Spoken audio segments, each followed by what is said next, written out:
25 plus years of experience as CEO, CRO and strategy consultant with a BCG and a Bain. He brings a unique perspective as an executive, consultant, investor and entrepreneur, having worked across US, India and Europe. He has diverse experience across technology, mobility, industrial and financial service sectors. Let's give him a warm round of applause and welcome Rajeev Wade on the stage from Sasken Technologies Limited.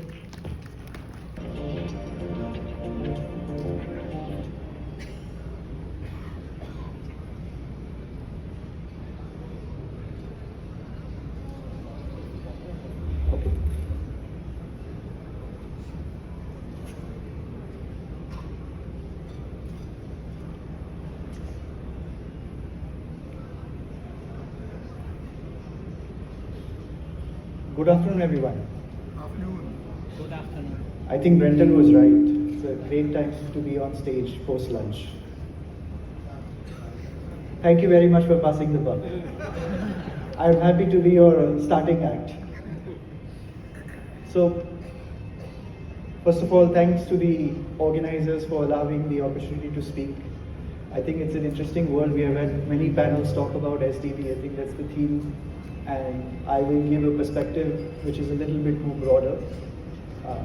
I'm going to talk about 4 aspects of SDV. I'm going to take a step back and I'm going to first talk about what does it even mean for a car? What does it mean for an SDV? How do you build an SDV at a very broad level? And what does an SDV enable? And since I was introduced as the Chief Growth Officer, I'll of course talk about and pitch Sasken. So you will allow me that a little bit. I'm joined by my 2 colleagues, Devashish and Ocean. So if you have hard questions, it's for them. Before we begin, so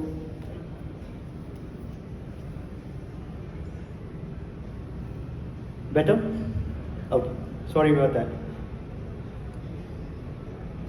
So navigating the SDV world. Before we begin, let's take a moment. Like everyone, when I say car, what comes to your mind? I mean, close your eyes for 30 seconds. I know you want to, it's post-lunch. Maybe a minute. What is it? What comes to your mind when you think about a car? What are the words that come to you? Anybody just yell out. Comfort. Sorry. Safety, long drive. Movement. Open. These are all speed. Privacy. Privacy. I mean, Waymo is having problems with that right now. If you know what I mean. All emotions. If you look at the history of how OEMs have portrayed cars, they've all sold some version of emotion. Usually there are 3 emotions that go with it. Some amount of freedom, which is how we started, freedom of mobility, freedom to go do what I want to do, when I want to do, how I want to do it. Control, I'm no longer dependent on somebody else to go from here to there. And aspiration. I want safety, I want bigger car, so on and so forth. Now when you think about, so I'm going to take this theme of what does a car mean, what does an SDV mean, first from a user perspective. So when we think about an SDV amplifies all of those emotions.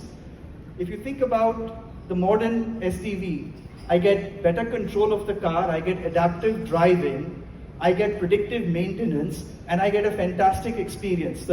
Somebody in the previous panel said the joy of driving, or I get the joy of driving. So you get all of that amplified above and beyond what an existing car does. But then with SDV, you also get connectivity and you get intelligence. Now all of a sudden, is it a car with software?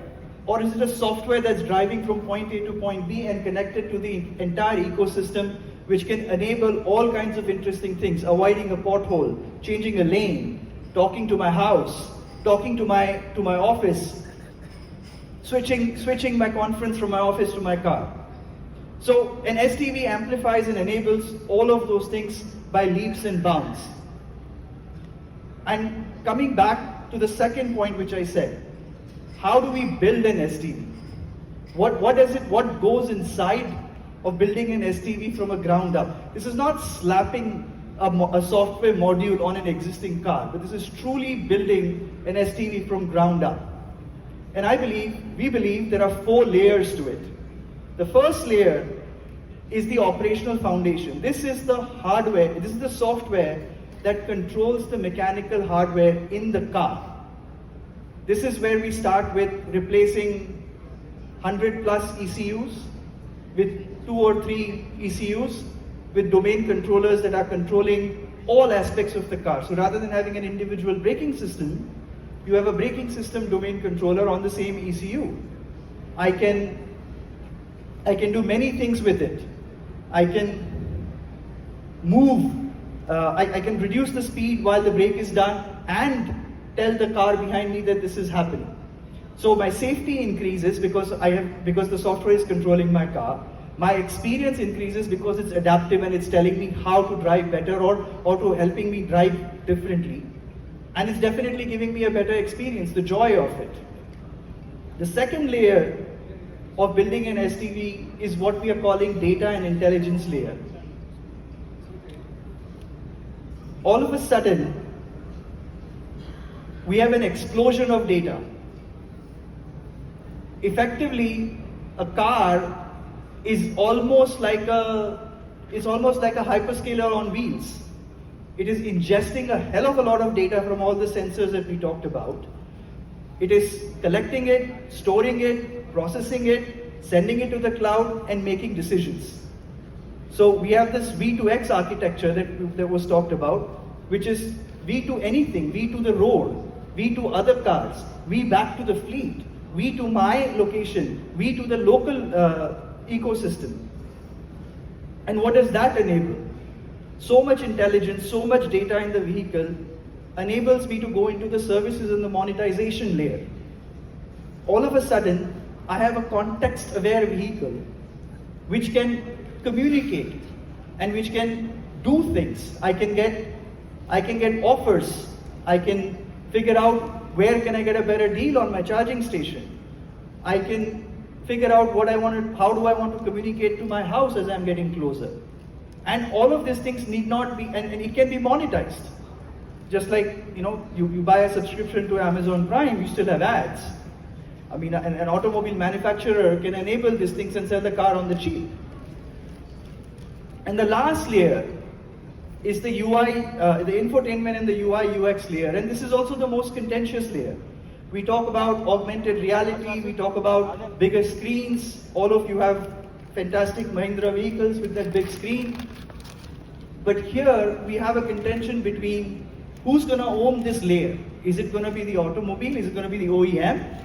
Or is it going to be the phone? Is the OEM, as an individual, do I want another screen which is a replication of my phone, or do I want to just extend my phone? So this is still a contentious layer, and anecdotal evidence right now points to the phone makers are winning. I mean, I think as far as last week, Tesla enabled CarPlay on its vehicles, although at a lower level, but it did enable it. So these are the 4 layers that go into building an SDV.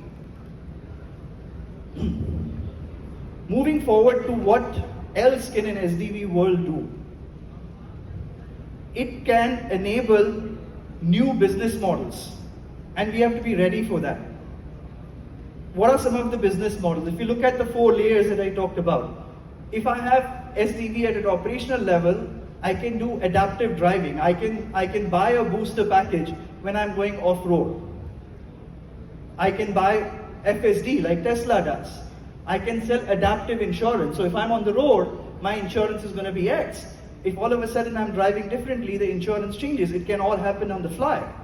I can have predictive spare parts, where I'm not selling spare parts based on the number of hours or number of miles driven, but the quality of my driving and the quality of how it's being used. On layer 2, which is data and intelligence, my automobile can both be a consumer and a supplier of data as a service. I can buy and sell data almost in real time. for a variety of purposes, to increase the traffic flow, to get a better perspective of what's ahead of my car. Recently, I don't know how many of you have heard, but Tesla has been trying with this thing, or at least the rumor has it that they are looking at their extended fleet to serve as an extended inference machine. So I can sell compute. When you go to the services layer, I can offer my car as a trunk as a service or energy storage as a service, but I'm giving stuff back. If I extend to the infotainment in the UI layer, I can give something that maybe a phone cannot. Like for example, I can do a limited releases. I can do augmented reality. Imagine driving through a forest and wanting to understand what does it look like when it's populated with the wildlife out there. And the third one was very interesting for me. I can offer localized content creation. I can be running a podcast while I'm stuck in Bangalore traffic, and I can have people subscribe to it, and I can monetize it, for the lack of a better word. All of this can be possible. These are all business models that an SDV can enable, and anybody developing in this space needs to be aware of it, be prepared for it, on how to service it. That takes me to the next part. Like, what does it take? What does it take from a tech perspective, from a software perspective, to build for this world? As I said, there were 4 layers. The operational layer, the foundational layer, the data and the intelligence layer, the services and the monetization layer, and the infotainment layer. I mean, the details are there. I will summarize it to say, in my opinion, there are 3 things which it takes. Whatever we were building for a non-SDV world, the AutoSAR, the A-Spice levels, the mission critical work stays. We still have to build that. We still have to make sure that we are controlling the mechanical aspects of the car just right. The next we talk on top of that is, how do we build for large data ingestion and compute? So that's where we get on building data pipelines and machine learning algorithms to make sure that I'm collecting the data, I'm analyzing the data, and I'm making decisions all on the edge. Then we build the APIs to monetize it. How do we monetize all of this capability that all of a sudden has become enabled because of data and connectivity? And the last is, how do we build a different UI UX interfaces? It's no longer about 200 screens in an IVI, which is customized for 30 languages. It's much more about an isometric kind of a full immersive experience. It's about an AR experience. And how do I differentiate myself? So these are the 3 layers that we all need to be prepared to do it. And talking a little bit, I'm going to switch a little bit to Sasken. We at Sasken are doing all 4 of those things for customers. For example, we are building orchestration layer and testing for an autonomous vehicle. We are building the UI UX for some marquee clients in preparing for this thing. We are working with domain-specific controllers to make sure that they are ready for the SDV world. And to summarize what we do at Sasken, so we are a 35-year-old startup, kind of, because we work across multiple domains. And there are 3 things I want to highlight about us. Our primary expertise is working on silicon up. We specialize in understanding how to control at a silicon up for compute, for data, and for power. And we do that across industries, across mission critical industries, and that's the expertise that we bring in the SDV world as well. Second, we are a product first, design first company where we have the privilege of inventing multiple telecom stacks and of inventing multiple ADAS kind of systems. Third, we are an innovative company. If you look at the patents, we have 200 patents, but the right thing to look at is patent per employees, and we have one of the highest in India. And I have 8 minutes to spare. That's all I have to talk about SDV and Sasken.